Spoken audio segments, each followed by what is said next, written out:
नमस्कार दोस्तों, 30 जनवरी 2021 के डेली एडिटोरियल डिस्कशन में आपका स्वागत है। चूंकि आज सैटरडे है तो बहुत ज़्यादा एडिटोरियल आर्टिकल्स हैं नहीं, और आज के जो एडिटोरियल्स हैं दोस्तों वो कुछ खास मुझे लगे भी नहीं। मतलब थोड़ी बहुत इन्फॉर्मेशन दे रखी है बट ज़्यादातर इन्फॉर्मेशन रिपीटेड है, और जो यूनिक इन्फॉर्मेशन है वो एग्जाम्स के पर्सपेक्टिव से उतनी काम की नहीं है। बट चूंकि 4 ही आर्टिकल्स हैं तो चारों आर्टिकल्स को थोड़ा बहुत देखेंगे। पहला आर्टिकल है a budget blueprint for difficult times. अब ये जो budget blueprint for difficult times नाम का जो आर्टिकल है, आपको पहले तो ये देखना है कि लिखा किसने है। तो इसमें इनपुट्स दिए हैं हमारे पूर्व प्रधानमंत्री माननीय श्री मनमोहन सिंह जी ने, फिर जो पूर्व वित्त मंत्री थे पी चिदम्बरम जी ने, उनके भी व्यू पॉइंट्स, और प्रवीण चक्रवर्ती ये सीनियर ऑफिस बेरर है कांग्रेस पार्टी के।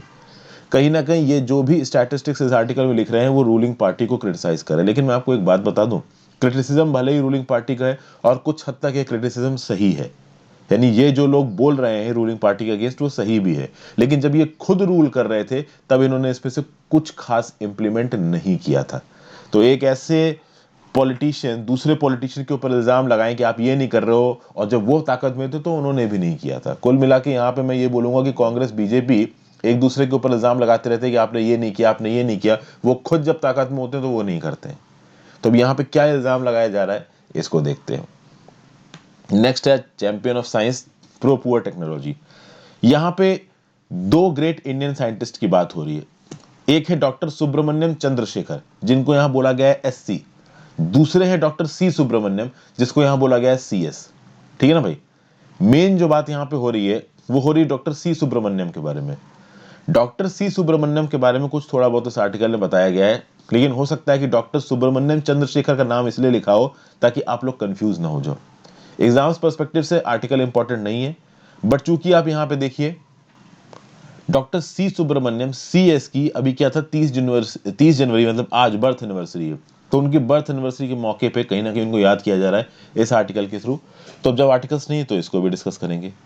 फिर रिसेंटली एक न्यूज जो निकल के आ रही, जो काम की है, वो ये है कि जो 26 जनवरी को रिपब्लिक डे वाला जो वायलेंस हुआ ना फार्मर्स की तरफ से, उसके बाद बहुत से जर्नलिस्ट के अगेंस्ट और जो कांग्रेस एमपी हैं शशि थरूर जी, उनके अगेंस्ट पुलिस केस फाइल हुए हैं। तो ये पुलिस केस जिस बेसिस पे फाइल हुए हैं वो बेसिस किस हद तक सही है, और क्यों हमारी केंद्र सरकार के ऊपर बार बार ये इल्जाम लगाया जाता है कि जब भी केंद्र सरकार के अगेंस्ट कोई एजिटेशन होता है, केंद्र सरकार के अगेंस्ट कोई धरना प्रदर्शन होता है, तो केंद्र सरकार पकड़ के उस पर्सन को जेल में डाल देती है या पकड़ के उस पर्सन पे कोई केस लगा देती है। ऐसा बार बार क्यों देखा गया है, इसके बारे में कुछ यहाँ पे बताया गया है। एडिटर गिल्ड ऑफ इंडिया का क्या स्टेटमेंट है यहाँ पे वो बताया गया है, तो इसको देखेंगे। और फाइनली वाइड एसेट। देखिए फाइनली पार्लियामेंट्री डेमोक्रेसी का जो सबसे इंपॉर्टेंट चीज होती है वो सेशंस, बजट सेशन शुरू होने वाला है। ओके, बजट सेशन से पहले प्रेसिडेंट का एड्रेस होता है। तो कल अगर आप लोकसभा राज्यसभा टीवी देख रहे हो तो उसमें प्रेसिडेंट का एड्रेस दिखा रहे थे। प्रेसिडेंट के एड्रेस के बाद आता है मोशन ऑफ थैंक्स। मतलब प्रेसिडेंट एड्रेस में क्या बताते हैं कि हमने पिछले साल इस सरकार ने क्या क्या किया। अभी पिछले सरकार ने जो कुछ भी किया उसको अप्रूवल देगा मोशन ऑफ थैंक्स। मतलब मोशन ऑफ थैंक्स इस बात पे वोटिंग डालेगा कि हाँ भाई, ये जो प्रेसिडेंट बोल रहे हैं कि सरकार ने पिछले साल में ये किया, ये क्या किया, ये सही बोल रहे हैं। लोकसभा में इस मोशन ऑफ थैंक्स का पास होना बहुत जरूरी है। अगर लोकसभा में मोशन ऑफ थैंक्स पास नहीं होता सरकार गिर जाएगी। लेकिन लोकसभा में सरकार के पास मेजोरिटी तो पास हो ही जाता है, प्रॉब्लम राज्यसभा में आती है। ठीक है भाई। तो यहाँ पे प्रेसिडेंट का एड्रेस हुआ, फिर मोशन ऑफ थैंक्स होगा, फिर 1 फरवरी को बजट पेश होगा, और उसके बाद एक लंबी बहस चलने वाली है, और कहीं ना कहीं गवर्नमेंट और अपोजिशन के बीच में फिर से वो लड़ाई टाइप की सिचुएशन होने वाली है जो हमने राज्यसभा में देखी थी जब फार्म बिल्स को सरकार ने जबरदस्ती पास करवा दिया था। तो इस आर्टिकल में क्या बताया गया है इसे भी देख लेंगे। तो बेसिकली ये 4 आर्टिकल्स है जो हम आज डिस्कस करने वाले हैं। आगे बढ़ने से पहले वीडियो पे लाइक का बटन दोस्तों। इस पर्टिकुलर लेक्चर की पीडीएफ के लिए आप टेलीग्राम ग्रुप ज्वाइन कर लीजिए। टेलीग्राम ग्रुप का लिंक नीचे डिस्क्रिप्शन बॉक्स में दे रखा है, आप उसके थ्रू ज्वाइन कर सकते हैं। इंस्टाग्राम पे फॉलो कर लीजिए, आपके जेन्युइन नोट्स जवाब दूंगा, उसका लिंक भी नीचे दे रखा है। ज्वाइन बटन दबा के आप हेल्प कर सकते हो। ऑलमोस्ट सारी की सारी चीज़ें आपको फ्री ऑफ कॉस्ट मिल ही रही हैं, तो आप ज्वाइन बटन दबा सकते हैं। ठीक है, लाइक और कमेंट जरूर कर दीजिए इस वीडियो के एंगेजमेंट के लिए। तो शुरू करते हैं budget blueprint for difficult times. यहाँ पर स्टोरी के फॉर्म में बताऊंगा, कुछ कॉन्क्रीट स्टैटिस्टिक ऐसा आउट ऑफ द बॉक्स यहाँ पे नहीं दे रखा है। और चूंकि पॉलिटिकल स्टेटमेंट है, मतलब एक पार्टी दूसरी पार्टी के ऊपर इल्जाम लगा रही है। जिस पार्टी के ऊपर इल्जाम लगाया जा रहा है उसने भी कुछ नहीं किया है, और जो पार्टी इल्जाम लगा रही है उसने भी कुछ नहीं किया है। तो दोनों एक दूसरे के ऊपर इल्जाम लगाते रहते हैं, करता कोई कुछ नहीं जब ताकत में होता है। और ऐसा नहीं कि करना नहीं चाहते हैं, ठीक है ना कहीं हाथ बंधे हुए होते हैं, कहीं ना कहीं पैसे कम होते हैं, दूसरों को ज्ञान बांटना बहुत आसान होता है। देखते हैं कैसे, अभी ये पता चलेगा आपको। तो भाई अब budget blueprint for difficult times. देखिए हम लोग नए फाइनेंशियल ईयर में घुस रहे हैं और कहीं ना कहीं जो 2020-2021 का फाइनेंशियल ईयर था वो काफ़ी ख़राब था। सरकार बोल रही कि इकोनॉमी रिकवरी होने वाली है, लेकिन यहाँ पे जो ऑथर हैं, जो कि मनमोहन सिंह जी और चिदम्बरम साहब हैं, ये कह रहे हैं कि नोवल कोरोना वायरस ने लोगों की लाइफ को तोड़ दिया है। कोविड-19 का जो लॉकडाउन है, इस कोविड-19 के लॉकडाउन और कोविड-19 के इफेक्ट को आप केवल जीडीपी नंबर्स, स्टॉक मार्केट के इंडाइसेस से टैकल नहीं कर सकते। आज की डेट में सरकार कैसे दिखाती है कि भाई हमारा देश आगे जा रहा है, तो जीडीपी फिगर्स इंप्रूव होते हैं तो दिखाती है आगे जा रहा है, स्टॉक मार्केट ऊपर की तरफ जा रहे हैं तो दिखाते हैं आगे जा रहा है, इंडस्ट्रियल एक्टिविटी अगर बढ़ती है तो दिखाते हैं आगे जा रहा है। तो इंडेक्स ऑफ इंडस्ट्रियल प्रोडक्शन या फिर 8 कोर इंडस्ट्री के इंडाइसेस जब भी ऊपर उठते हैं तो भाई सरकार क्लेम करती है कि देखिए इंडस्ट्रियल एक्टिविटी ऊपर हो रही है, इकोनॉमी ऊपर जा रही है। लेकिन कहीं ना कहीं फिर भाई यहाँ पे ये क्या बोल रहे हैं कि जो लॉकडाउन लगाया गया था, वो लॉकडाउन अगर थोड़ा और प्लान तरीके से लगाया जाता, थोड़ा और सेंसिटिव तरीके से लगाया जाता, तो लेबर मार्केट में जो इतनी प्रॉब्लम हो गई, इतनी बड़ी माइग्रेंट क्राइसिस हो गई, ये नहीं होती। फिर एक रिस्पॉन्सिबल और जनरल फिजिकल एड पैकेज देखते तो आज की डेट में जो इतनी फैमिली स्ट्रगल कर रही हैं ये नहीं होती, इतने लोग जो भूखे मर रहे हैं ये नहीं होता। थोड़ी बहुत तारीफ रिजर्व बैंक ऑफ इंडिया की कर रहे हैं कि रिजर्व बैंक ऑफ इंडिया ने बहुत लिक्विडिटी को मार्केट में इन्फ्यूज किया है, लेकिन वो लिक्विडिटी भी इनफ नहीं है, कुछ भी इनफ नहीं है। काम कर रहे हैं हर कोई, बट कुछ भी इनफ नहीं है। फिर भाई अगर आगे बात की जाए तो एक चीज अच्छी है, देखिए कांग्रेस पार्टी के समय पे एक स्कीम लॉन्च की गई थी मनरेगा। मनरेगा नो डाउट बहुत अच्छी है और कहीं ना कहीं ये बात बिल्कुल सही है कि जब बीजेपी अपोजिशन में थी तो मनरेगा का काफी मजाक उड़ाती थी, लेकिन इस बार मनरेगा की इंपॉर्टेंस सामने निकल के आई है, इस बात में कोई डाउट नहीं है। आप समझिए दोस्तों, मनरेगा में 2020-21 में जो वर्क की डिमांड की गई है ना, वो पिछले साल से 53% ज्यादा है। यहां पे क्या बताया जा रहा है, 35 million people have requested MNREGA work in the months of December and January, the highest in last 6 months. कुल मिला के ऑथर क्या बोल रहा है, ऑथर ये बोल रहे हैं कि बीजेपी की जो सरकार है वो ये बोलती है कि भाई ग्रोथ फिगर्स बढ़ रहे हैं, जीडीपी फिगर्स बढ़ रहे हैं, ये बढ़ रहा है वो बढ़ रहा है, लेकिन कितने भी फिगर्स आपके बढ़ रहे हो, जैसे कि अगर हम नवंबर दिसंबर की बात करो, नवंबर दिसंबर में जीएसटी कलेक्शंस भी बढ़े हैं, नवंबर दिसंबर में कोर इंडस्ट्री भी बढ़ी है, नवंबर दिसंबर में ओवरऑल इकोनॉमी में स्टॉक मार्केट बहुत सारे इंडिकेटर्स इंप्रूव हुए, लेकिन नवंबर दिसंबर में ही पिछले 6 महीनों में मनरेगा के अंदर सबसे ज्यादा नौकरियां मांगी गई हैं। मनरेगा मतलब डेली वेज टाइप का काम गांव के इलाके में। तो अगर आपकी इकोनॉमी इतनी ही अच्छी हो रही है, अगर आपका जो डेवलपमेंट इंडिकेटर्स है इतने ही अच्छे हैं, तो मनरेगा के अंदर इतनी डिमांड क्यों बढ़ रही है? ठीक है, लोगों को रोजगार क्यों नहीं मिल रहा है? तो कुल मिला के बोला यही जा रहा है कि आपकी जो इकोनॉमी बढ़ रही है, अगर बढ़ रही है तो कहीं ना कहीं उसके जो बेनिफिट्स हैं वो कुछ लोगों के पास जा रहे हैं, सबके पास नहीं पहुंच रहे हैं। ये बात बिल्कुल सही है। अगर आप इंडिया के स्टॉक मार्केट को देखिए तो इंडिया के स्टॉक मार्केट रिकॉर्ड लेवल पे पहुंच रहे हैं, जबकि मिलियंस ऑफ इंडियंस की नौकरियां जा चुकी हैं और मिलियंस ऑफ इंडियंस मनरेगा के अंदर नौकरी मांग रहे हैं। जब से ये लॉकडाउन लगा है तब से देश की जो सबसे टॉप की 50 कंपनीज है ना, उनकी दौलत $40 बिलियन से ज्यादा बढ़ी है, लगभग 3 लाख करोड़ रुपए।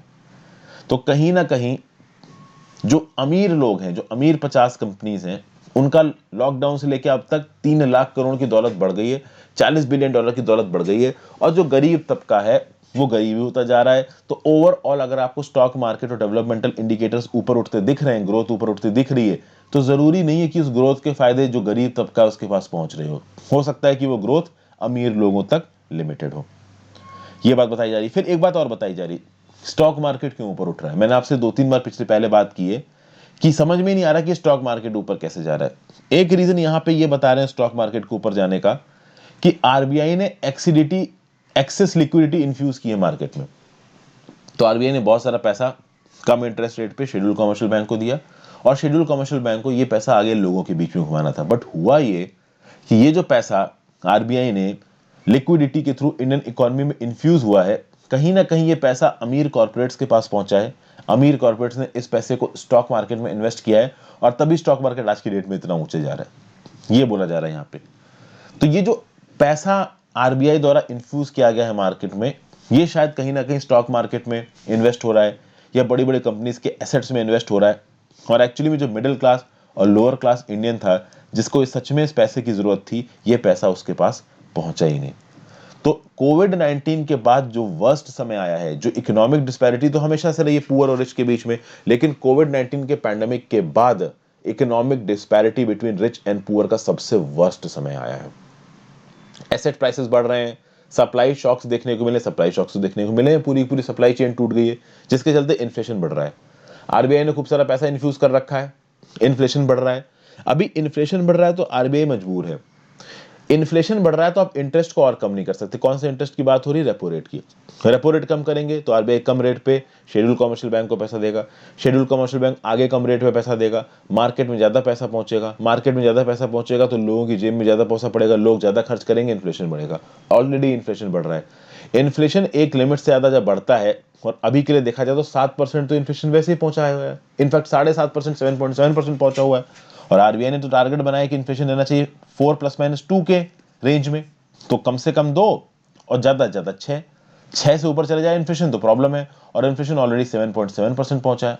तो सीपीआई जब ऑलरेडी 7.7% पहुंचा है, हम और लिक्विडिटी अफोर्ड नहीं कर सकते, और लिक्विडिटी मार्केट में इन्फ्लेशन को, महंगाई को और ऊपर खींचेगी, जो कि आरबीआई नहीं कर सकती। तो मोस्ट प्रॉब्ली आरबीआई या तो इंटरेस्ट रेट को रोकेगी या फिर लोअरिंग ऑफ रेट्स को रोक देगी, और अगर लोअरिंग ऑफ रेट्स रोक देंगे तो प्राइवेट इन्वेस्टमेंट रुक जाएगा, प्राइवेट इन्वेस्टमेंट रुक जाएगा तो भाई इकोनॉमी और प्रॉब्लम में आ जाएगी। अब परेशानी पे परेशानी बताए चले जा रहे हैं, सॉल्यूशन नहीं बताया। तो देखिए सॉल्यूशन क्या बताया जा रहा है इस आर्टिकल में। सॉल्यूशन ये बताया जा रहा है कि सरकार की पॉलिसी गड़बड़ है। कैसे गड़बड़ है? सरकार इंपोर्ट सब्स्टिट्यूशन कर रही है, सरकार क्वांटिटेटिव रिस्ट्रिक्शंस कर रही है, सरकार नॉन टैरिफ बैरियर लगा रही है, ट्रेड अलायंसेस कर रही है। क्या कहने का मतलब है? हमारी भारत सरकार ने रीजनल कॉम्प्रिहेंसिव इकोनॉमिक पार्टनरशिप को ज्वाइन नहीं किया। हमारी भारत सरकार ने डिफेंस की फील्ड में और बहुत से फील्ड में हमारे डोमेस्टिक एंटरप्राइजेस को ज्यादा सपोर्ट किया है, और बाहर से इंपोर्ट को करना बंद किया है। बाहर के इंपोर्ट्स पे थोड़ा सा बैन लगाया जा रहा है, और कहीं ना कहीं इंडिया की डोमेस्टिक इंडस्ट्रीज को हमारी सरकार की तरफ से सपोर्ट मिल रहा है। अब प्रॉब्लम यह है कि क्या ये स्टेप सही है, क्या ये स्टेप गलत है? इसके दो फैसेट्स निकल के आते हैं। देखिए शॉर्ट टर्म में स्टेप गड़बड़ है सरकार का। अगर सरकार इंपोर्ट सब्स्टिट्यूशन कर रही है, बाहर की चीजों को देश में इंपोर्ट होने नहीं देना चाहती और देश में चीजें बनाना चाहती है, तो इमीडिएट टर्म्स में तो ये बड़ा खतरनाक है। इमीडिएट टर्म्स में इसलिए खतरनाक है क्योंकि बाहर से चीजें इंडिया में आनी कम हो जाएंगी, तो इंडिया में उन चीजों के दाम बढ़ जाएंगे, क्योंकि हमारी डोमेस्टिक कैपेसिटी तो अच्छी है नहीं। अब या तो सरकार डोमेस्टिक कैपेसिटी बढ़ाने के लिए कुछ करती। हमारी प्रेजेंट जो बीजेपी की सरकार है उसकी बहुत बड़ी प्रॉब्लम है, वो कहीं ना कहीं कॉर्पोरेट को सपोर्ट देते हैं बट डायरेक्ट फाइनेंशियल सपोर्ट नहीं देते हैं। तो चाहे रिसर्च एंड डेवलपमेंट हो, चाहे मार्केट में पैसा लगाने की बात हो, सरकार अपनी जेब से पैसा नहीं निकालती है। सरकार चाहती है कि जो प्राइवेट कॉर्पोरेट्स हैं ये पैसा निकाले। ठीक है भाई। तो नो डाउट अभी की जो प्रेजेंट सरकार है वो प्राइवेट कॉर्पोरेट्स को सपोर्ट जरूर दे रही है, लेकिन वो चाह रही है कि प्राइवेट कॉर्पोरेट्स की जेब से पैसे निकले। और अगर आप चाइना जैसी कंट्रीज का एग्जाम्पल देखोगे तो चाइना जैसी कंट्रीज में सरकार ने सीधे सीधे पैसों की मदद की है कॉर्पोरेट्स को, इनफैक्ट ग्रांट की तरह दिए। लेकिन हमारी सरकार ग्रांट की तरह कभी कॉर्पोरेट्स को पैसे नहीं देती, क्योंकि हमारे पास इतने पैसे हैं ही नहीं। ओके, लॉन्ग टर्म में देखा जाए तो इंपोर्ट सब्स्टिट्यूशन जैसी चीजें, quantitative restrictions, non tariff barrier, ये सब अच्छे हो सकते हैं अगर इन द मीन टाइम 4-5 सालों में हम लोग अपनी डोमेस्टिक प्रोडक्शन कैपेबिलिटी बढ़ा लेते हैं। देखिए जब एलएसी पे झड़प हुई, लाइन ऑफ एक्चुअल कंट्रोल पे, तो इंडिया चाइना के बीच में जो भी डिफरेंसेस थे, इससे हमको ये पता चला कि इंडिया कितना वल्नरेबल है। हमारी जो मारुति सुजुकी और दूसरी कार बनाने वाली कंपनीज हैं, उन्होंने हाथ खड़े कर दिए। उन्होंने बोला कि हमारे कार में लगने वाले जो मेजर इंपोर्ट पार्ट्स हैं वो चाइना से आते हैं। हम जो दुनिया भर में ये डंका बजाते फिरते हैं कि हम सबसे बड़ी वैक्सीन मैन्युफैक्चरिंग फैक्ट्री है, दुनिया भर की वैक्सीन हम बनाते हैं, तो उस समय ये पता चला कि बल्क ड्रग्स सारे चाइना से आ रहे हैं। तो जरूरी है कि बल्क ड्रग्स पार्क्स बनाए जाएं, और कहीं ना कहीं सरकार इस बात को प्रमोट कर रही है। अभी सरकार बल्क ड्रग पार्क्स को बनाने के लिए, ऑटोमोबाइल के इक्विपमेंट्स को बनाने के लिए सीधे सीधे पैसा नहीं दे रही है। सरकार चाह रही है कि प्राइवेट कॉर्पोरेट्स इन्वेस्ट करें। प्राइवेट कॉर्पोरेट्स लिमिटेड तरीके से इंटरेस्ट करते हैं। प्राइवेट कॉर्पोरेट्स आगे के 1-2 साल के प्रॉफिट्स को देख के चलते हैं। तो जो प्रेजेंट सरकार की अप्रोच है वो सही नहीं है। भले प्रेजेंट सरकार की अप्रोच हमारी डोमेस्टिक प्रोडक्शन कैपेबिलिटी को बढ़ाने की बात करता है, लेकिन वो लॉन्ग टर्म में बढ़ेगी, एकदम से नहीं बढ़ सकती। और लॉन्ग टर्म में सरकारें सोचती नहीं है, क्योंकि सरकारें अभी ये सोच रही होंगी कि 2024 का इलेक्शन जीतना है। हर सरकार के दिमाग में चीज होती है। इस समय पे चाहे बीजेपी पार्टी हो चाहे कांग्रेस पार्टी हो, दोनों दूध की धुली नहीं है। दोनों के दिमाग में एक ही चीज चल रही होगी कि 2024 में इलेक्शन जीतना है। तो बीजेपी सोच रही होगी कि 2024 तक मैं ऐसा क्या कर दूं कि मैं इलेक्शन जीत जाऊं। कांग्रेस सोच रही होगी कि हम ऐसा क्या प्रोग्राम लेके आएंगे 2024 में हम जीत जाएं। और 2024 के बाद की चीजें नहीं सोची जाएंगी। चाइना में ऐसा नहीं होता। चाइना में जब इकोनॉमिक डेवलपमेंट होती है ना, 2024 आगे की 10 साल की सोची जाती है, क्योंकि वहां की सरकार को पता है कि हम पावर में बने रहेंगे। ये एक बहुत बड़ा डिसएडवांटेज है इंडिया का, जिसने इंडिया को बहुत नुकसान पहुंचाया। तो भाई कांग्रेस का ये बोलना कि import substitution, non tariff barrier लगाना गलत है, और हमारी सरकार का यह करना, इन दोनों के बीच में एक प्रॉपर बैलेंस होना चाहिए। दोनों के पॉइंट इस समय पे गलत है, रूलिंग पार्टी के भी और अपोजिशन पार्टी के भी।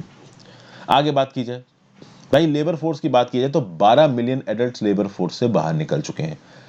अनएम्प्लॉयमेंट केवल इनफॉर्मल सेक्टर में नहीं है। इनफॉर्मल सेक्टर मतलब डेली के बेसिस पे जो मिस्त्री काम करते हैं, डेली वेज वर्कर्स काम करते हैं, केवल उनके पास ही अनएम्प्लॉयमेंट नहीं है, फॉर्मल सेक्टर में भी बहुत सारा अनएम्प्लॉयमेंट देखने को मिला है। तो नो डाउट जो प्राइवेट कॉर्पोरेट्स हैं उनको बहुत सारा लिक्विडिटी इन्फ्यूजन मिला है, लेकिन इस लिक्विडिटी इन्फ्यूजन से इन प्राइवेट कॉर्पोरेट्स ने अपने डेप्ट तो निपटा दिए हैं, लेकिन कोई नया इन्वेस्टमेंट नहीं किया। तो पहले जो बड़े बड़े कॉर्पोरेट्स थे, एल&टी, अंबानी, जियो, इन्होंने क्या किया, इन्होंने पहले जो मार्केट से पैसा उठाया था उस पैसे को इन्होंने हायर इंटरेस्ट रेट पे उठाया था, मान लीजिए 7% पे उठाया, और बाद में कोरोना के बाद जो लिक्विडिटी इन्फ्यूजन किया आरबीआई ने, वो किया मान लीजिए 4% पे। तो पहले इन कॉर्पोरेट्स ने 7% इंटरेस्ट रेट पे पैसा उठा रखा है, अब इनको 4% इंटरेस्ट रेट पे पैसा मिल रहा है। तो इन कॉर्पोरेट्स ने क्या किया कि पहले वाला जो लोन था ना 7% पे, उसको पटा दिया और नया लोन ले लिया 4% पे, तो 3% का इंटरेस्ट का गेन कर लिया। ये किया है। मतलब जो बड़े बड़े कॉर्पोरेट्स हैं, इनको सरकार की तरफ से जो पैसा मिला है, इससे इन्होंने अपना डेब्ट ठीक कर लिया है, अपनी इकोनॉमिक फाइनेंशियल्स को और कंसोलिडेट और प्रॉपर कर लिया है। कोई नया इन्वेस्टमेंट नहीं किया इकोनॉमी में, जो सबसे बड़ी बात है, क्योंकि सरकार ने पैसा नए इन्वेस्टमेंट के लिए दिया था ताकि नई जॉब्स क्रिएट हो, कुछ ग्रीनफील्ड प्रोजेक्ट्स आए, बट ऐसा कुछ भी नहीं हुआ। फिर सरकार के बारे में कुछ स्टैटिस्टिक्स बता रहे हैं। सरकार ये बोल रहे हैं कि 2020-21 में गवर्नमेंट ने बजट किया था 16 लाख करोड़। पहले 8 महीने में गवर्नमेंट के पास केवल 7 लाख करोड़ आया, और गवर्नमेंट का अप्रोक्सीमेट खर्चा है पूरा 2020-21 में 30 लाख करोड़ का। लेकिन कहीं ना कहीं कांग्रेस पार्टी के जो ये रिप्रेजेंटेटिव है, चिदम्बरम साहब, मनमोहन सिंह जी, वो ये बोल रहे हैं कि नहीं भाई, सरकार को पैसा खत्म करना चाहिए। जिस प्रकार की हमारे सामने अनप्रेसिडेंटेड क्राइसिस है कोरोना की, पैसा खत्म करना बहुत ज़्यादा ज़रूरी है।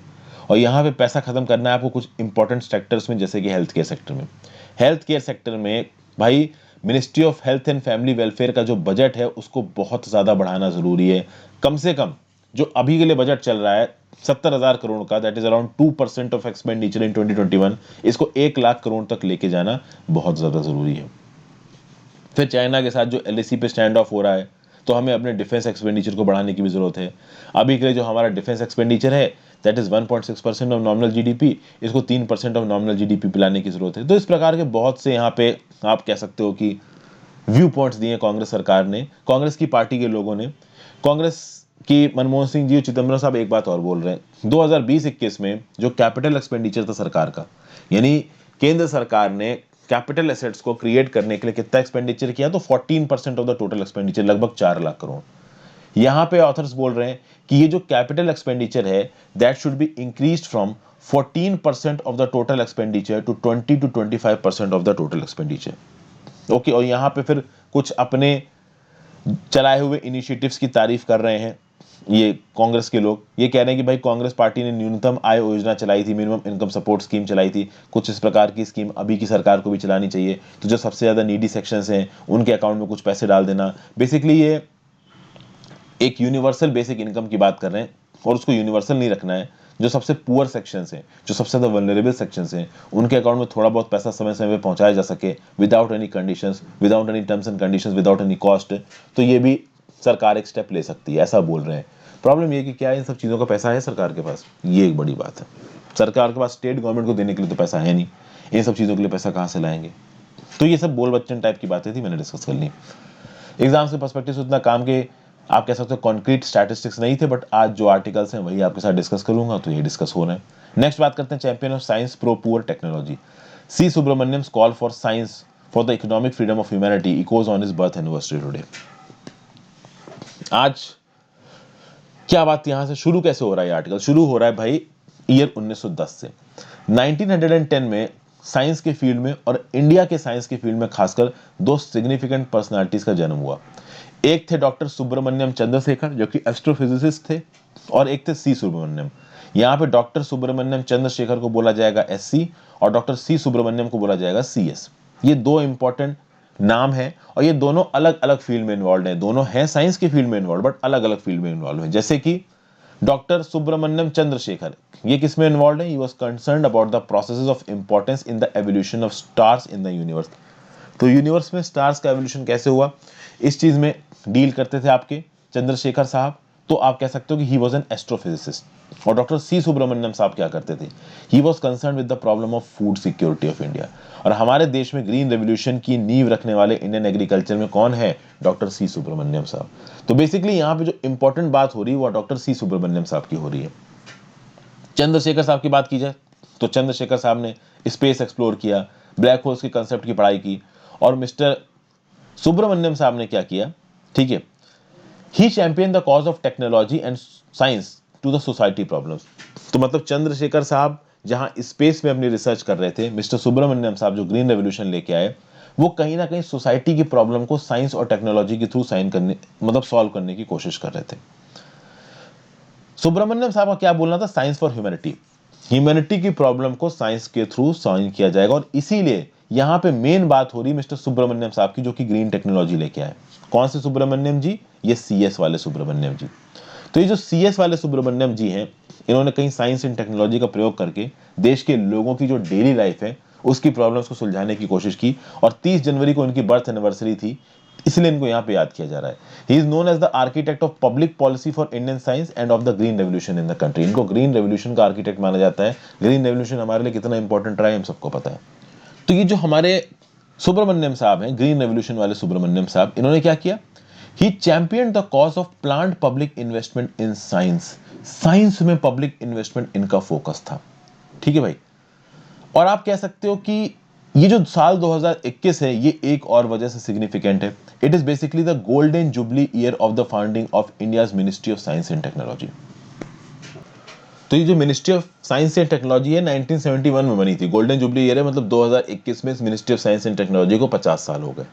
तो ये जो सीएस साहब थे, इनका क्या था? इनका ट्रस्ट था साइंस में। और इनको ऐसा लगता था कि जो टेक्नोलॉजी है, ये साइंस है, ये सोसाइटी के द्वारा फेस की गई प्रॉब्लम को सॉल्व कर सकता है। और ये बात कहीं ना कहीं इनकी सही भी थी। He called for the practice of science celebrated not only by other scientist but also by citizens and humanity. तो मतलब कुल मिला के यहाँ पे तारीफ किसी की जा रही है? सीएस साहब की तारीफ की जा रही है। इंपॉर्टेंट क्यों बताया जा रहा है इनके अचीवमेंट्स को इतना? क्योंकि देखिए, ministry of science and technology की जो मिनिस्ट्री है, और उससे पहले कहीं ना कहीं जो सीएस साहब है, सीएस साहब ने जो कुछ भी किया, कहीं ना कहीं उसके चलते 1971 में ministry of science and technology बनी है। क्योंकि 1960s में बहुत ज्यादा एक्टिव थे सीएस साहब, सुब्रमण्यम साहब। और उसके बाद कहीं ना कहीं साइंस को इन्वॉल्व करके पब्लिक प्रॉब्लम्स को कैसे सॉल्व किया जा सकता है, इसकी एक लिविंग टेस्टिमोनी थे। 1960s का जो समय था ना, शिप टू माउथ की एग्जिस्टेंस थी। शिप टू माउथ की एग्जिस्टेंस कैसी थी? कि हम लोग फूड ग्रेन्स को बाहर से मंगवाते थे, वो फूड ग्रेन्स शिप से उतरती थी और लोगों के पास जाती थी। लोग इंतजार करते थे कि अब अनाज आएगा और अब हम अनाज खाएंगे। देश में अनाज की कमी थी। फिर आया ग्रीन रेवोल्यूशन, और ग्रीन रेवोल्यूशन को लाने में सीएस ने एक बहुत मेजर रोल प्ले किया। ग्रीन रेवोल्यूशन के बाद तो आप ये समझ लीजिए कि भाई हम लोग सेल्फ रिलायंट तो हुए ही प्रोडक्शन में, आज तक सेल्फ रिलायंट है। आज तक हमारे देश में खाने की कमी नहीं हुई है। रिकॉर्ड प्रोडक्शन ही हुआ है, हर साल प्रोडक्शन बढ़ा ही है। और कहीं ना कहीं हम बाहर के देशों को खाना बेच रहे हैं। बहुत सारे ऐसे लोग हैं जो राइस और गेहूं की रिक्वायरमेंट के लिए पूरी तरीके से हम पे डिपेंडेंट है। वो बहुत बल्क में चीजें इंपोर्ट करते हैं इंडिया से, और इंडिया के पास है भी एक्सेस स्टॉक, हम एक्सपोर्ट कर भी सकते हैं।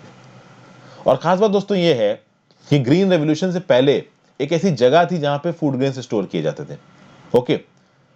और आप समझिए कि बाद में उस जगह को टेक्नोलॉजी भवन में बदल दिया गया। और आज की डेट में टेक्नोलॉजी भवन में क्या है? Ministry of science and technology. तो कुल मिला के ग्रीन रेवोल्यूशन से पहले जिस जगह पे फूड ग्रेन्स भरे जाते थे, बाद में उसको मिनिस्ट्री ऑफ टेक्नोलॉजी में बदला गया। मतलब इससे क्या पता चलता है? इससे पता चलता है कि सीएस साहब और ग्रीन रेवोल्यूशन, कहीं ना कहीं ये दो चीजें रिस्पॉन्सिबल थी किसके लिए? Ministry of science and technology के बनने के लिए। और कहीं ना कहीं सीएस साहब ने आइडेंटिफाई किया कि साइंस और टेक्नोलॉजी कैसे लोगों की प्रॉब्लम को सॉल्व कर सकता है नाना प्रकार के फील्ड में। सीएस साहब ने तो ये एग्रीकल्चर में दिखाया। और आपको पता ही है कि science and technology, education, agriculture, artificial intelligence, space, आजकल तो भाई नाना प्रकार के एप्लीकेशन हो गए किसके? साइंस एंड टेक्नोलॉजी के। फिर भाई सीएस साहब ने economic freedom of every citizen of India की बात की, 4E's की बात की, education, environment, economy and empowerment. National agro foundation बनाया उन्होंने अपनी 90th बर्थडे पे। तो कुल मिला के उन्होंने इस देश के लिए बहुत कुछ किया है। सीएस साहब की 111th बर्थ एनिवर्सरी है आज 30 जनवरी को। कहीं ना कहीं हम लोग सीएस साहब ने जो कुछ भी इस देश के लिए किया है उसके प्रति हम लोग इंडेप्टेड हैं।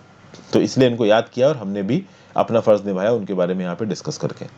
आगे बात करते हैं in search of malice, FIR against journalist for incorrect accounts or abuse of law with intent to intimidate.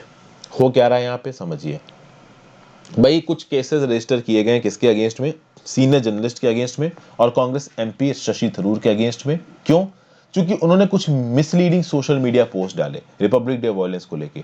जब शुरुआती दौर में रिपब्लिक डे वॉयलेंस चल रहा था उस समय पे कुछ गलत चीजें चल रही थी मार्केट में। क्या गलत चीजें चल रही थी कि एक फार्मर की पुलिस की गोली से मौत हो गई।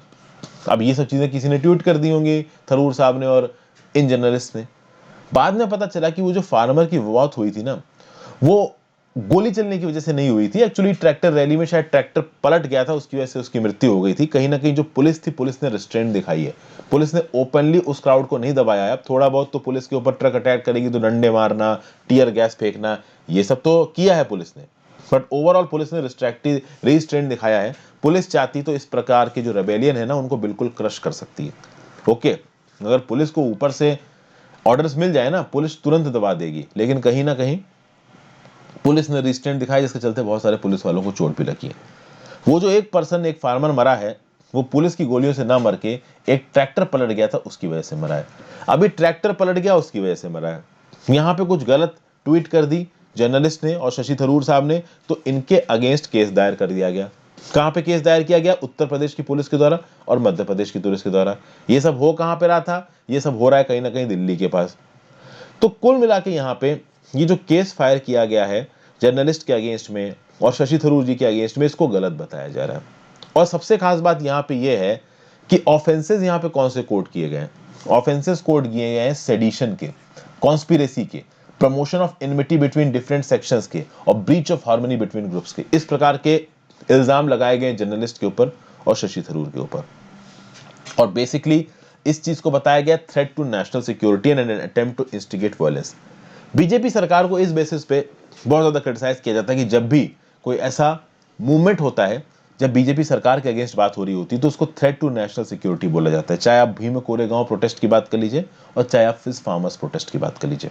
ओके, भोपाल में जो FIR फाइल हुई है, क्योंकि यूपी में जो FIR फाइल हुई तो sedition, conspiracy, promotion of InvIT सबकी बात करती है।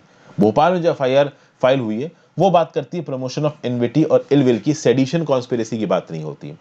अब अगर आप बात करो सेडिशन कॉन्स्पिरेसी, तो सेडिशन कॉन्स्पिरेसी एक बहुत बड़ा इल्जाम है। It is not a small thing. यहां पे क्या बताया जा रहा है?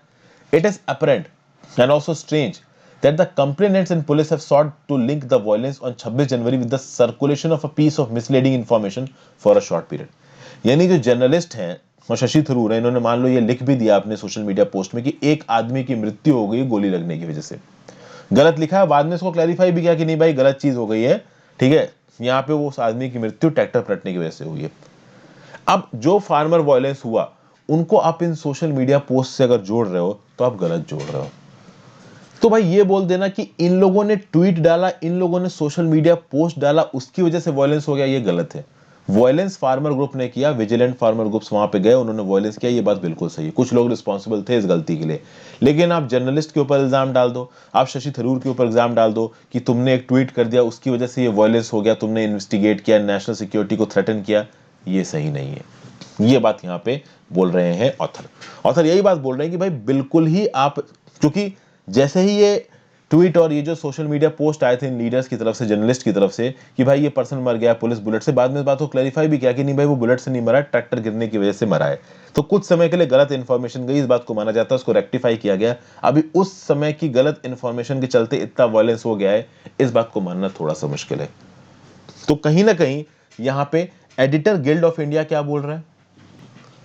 एडिटर गिल्ड ऑफ इंडिया क्या होता है? एडिटर गिल्ड ऑफ इंडिया होता है दोस्तों, आप कह सकते हो कि फ्री, फेयर और इंडिपेंडेंट जर्नलिज्म को फैलाने के लिए जो अलग अलग न्यूज़पेपर्स के जो एडिटर्स होते हैं, इंपॉर्टेंट बड़े बड़े प्रीमियर एडिटर्स होते हैं, उनका एक एसोसिएशन बनाया जाता है। जो मेन एडिटर इन चीफ होते हैं ना अलग अलग बड़े बड़े पब्लिकेशंस के, उनका एक नॉन फॉर्मल एसोसिएशन बोल लीजिए और एक नॉन पार्टिसन एसोसिएशन बोल लीजिए, जो किसी की तरफ भी झुके हुए नहीं है पॉलिटिकली, जो इंडिपेंडेंट तरीके से जर्नलिज्म को प्रमोट करते हैं।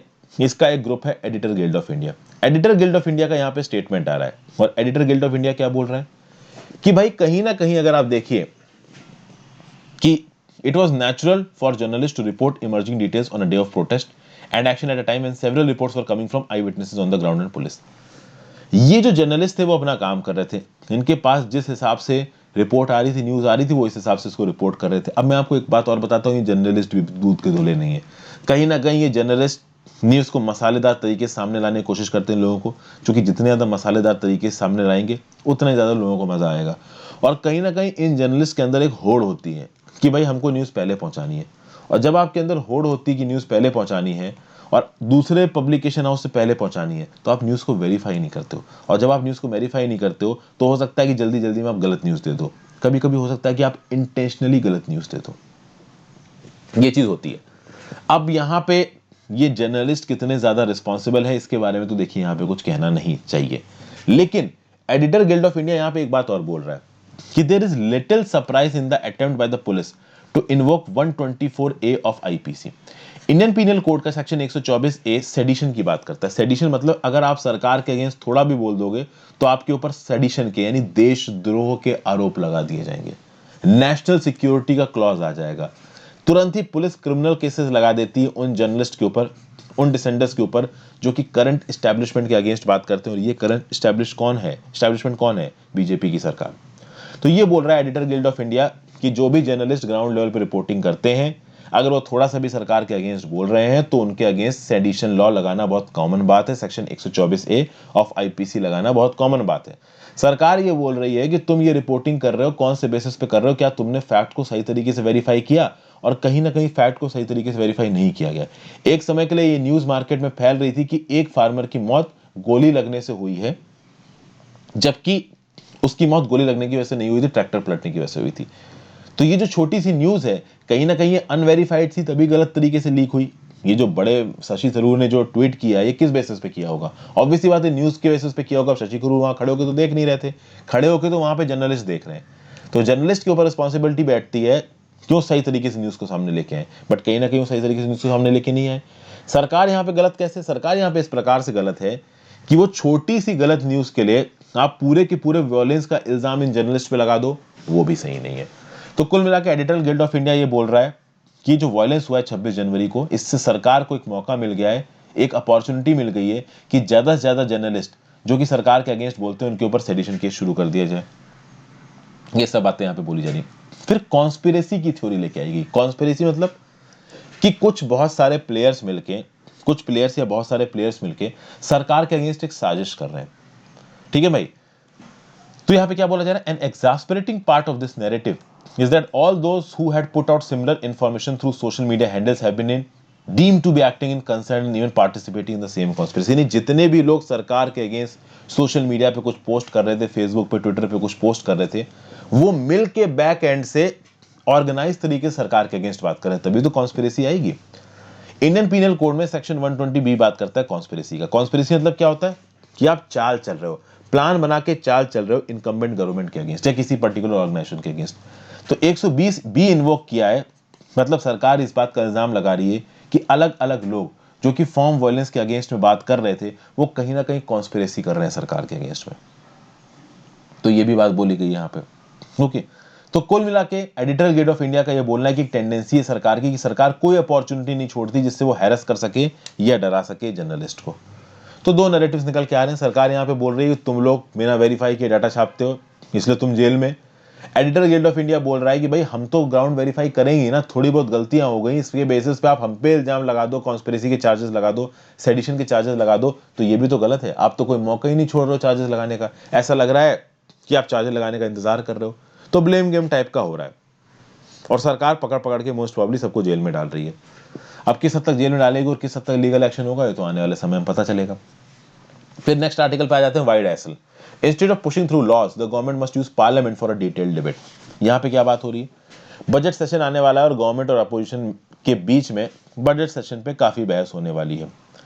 फार्मर्स ने आपको पता है कि साल के शुरुआत में जो पहला सेशन होता है उसमें प्रेसिडेंट अपना एड्रेस देते हैं। तो रामनाथ कोविंद जी ने ऑनरेबल अपना यहाँ पे भी एड्रेस दिया है। इस एड्रेस के बाद आता है मोशन ऑफ थैंक्स। इस मोशन ऑफ थैंक्स को पार्टिसिपेट करने वाले, जब ये एड्रेस दिया जा रहा था ना प्रेसिडेंट साहब के द्वारा, तो 20 अपोजिशन की पॉलिटिकल पार्टीज ने इस एड्रेस को बॉयकॉट कर दिया। लेकिन मोशन ऑफ थैंक्स में पॉलिटिकल पार्टीज पार्टिसिपेट करेंगी। क्यों? क्योंकि कम से कम मोशन ऑफ थैंक्स को ये कोशिश करेंगी राज्यसभा में डिफीट कराने को। ओके, कैसे ना कैसे करके सरकार को यहाँ पे अकाउंटेबल करने की कोशिश की जा रही है। बहुजन समाज पार्टी की जो प्रेसिडेंट है मायावती ने, उन्होंने बोल दिया कि भैया वो दूर ही रहेंगी पार्लियामेंट की प्रोसीडिंग से। क्यों? क्योंकि as a mark of protest Congress और समाजवादी पार्टी भी यहाँ पे बीजेपी के अगेंस्ट में नजर आ रहे हैं। ये सब बातें यहाँ पे बोली जा रही हैं। प्रेसिडेंट रामनाथ कोविंद ने साफ साफ डिक्लेयर कर दिया है कि देखिए ये जो फार्म बिल्स हैं ये सस्पेंडेड है। सुप्रीम कोर्ट का ऑर्डर आया है कि फार्म बिल्स इंप्लीमेंट नहीं होंगे और हम सुप्रीम कोर्ट के ऑर्डर को मानेंगे। अब बात यहाँ पे ये है कि ओवरऑल देखा जाए तो अपोजिशन थोड़ा सा कमजोर है लोकसभा में, और कहीं ना कहीं राज्यसभा में जो रूलिंग कॉलिशन है वो इस समय पे मेजॉरिटी में है। अब जब ये सेशन होने वाला है, बजट सेशन में कम से कम 20 बिल्स पास कराने की कोशिश की जाएगी। और कुछ रीसेंट ऑर्डिनेंसेस हैं, जैसे arbitration and conciliation amendment ordinance 2020 जो कि डील करता है डोमेस्टिक और इंटरनेशनल आर्बिट्रेशन से। Jammu and Kashmir reorganisation amendment ordinance 2021, ठीक है, जो कि J and K cadre of all India services को किसके साथ मिला रहा है? एजीएमयूटी कैडर के साथ, Arunachal Pradesh, Goa, Mizoram union territory cadre के साथ। तो इस तरीके के कुछ ऑर्डिनेंसेस हैं जिनको यहाँ पे पास कराना है। अगर आप इन ऑर्डिनेंस को पास नहीं कराओगे ये लैप्स हो जाएंगे। तो ऐसे बहुत से नियम कानून हैं जो कि बहुत अर्जेंट टास्क, अर्जेंट आप कह सकते हो प्रायोरिटी पे है सरकार की, जिनको सरकार अर्जेंटली पास कराना पाती है। अब देखिए कितना अपोज कर पाती है अपोजिशन इनके पैसेज पे, ये तो समय ही बताएगा। तो ये था आज का एनालिसिस दोस्तों। आई होप आपको आज का एनालिसिस पसंद आया हो। अगर वीडियो पसंद आई तो उसको लाइक जरूर करिएगा। चूंकि सैटरडे था तो कुछ बहुत ज़्यादा एक्स्ट्रॉर्डिनरी न्यूज़ नहीं थी, बट काम भर की न्यूज़ जितना इंटरेस्ट तरीके से हो सकता है मैं आपको बता देता हूँ। Thank you for watching friends, have a great day. Like जरूर करके जाना। बाय।